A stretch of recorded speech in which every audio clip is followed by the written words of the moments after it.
नमस्कार दोस्तों, जैसा कि आप सब जानते हैं कि नवरात्रि स्टार्ट होने वाला है।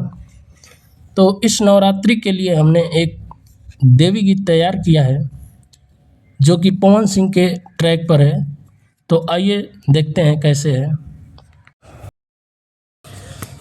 आधा नरियल ले लो थाल में, परसदिया दल रुमाल में।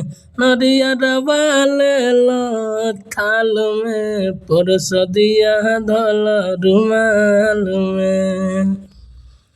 ओइलू प्यारिया पूजलू पयरिया, टिकलू मयरिया के भाल में। ओइलू प्यारिया पूजलू मयरिया, टिकलू मयरिया के भाल में। नरियरवा ले लो थाल में, परसदिया दल रुमाल में।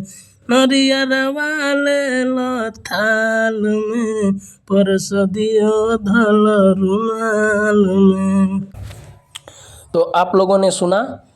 अगर आप में से कोई भी भाई गाना चाहता है और अच्छे से गाता है तो हमसे कांटेक्ट करें।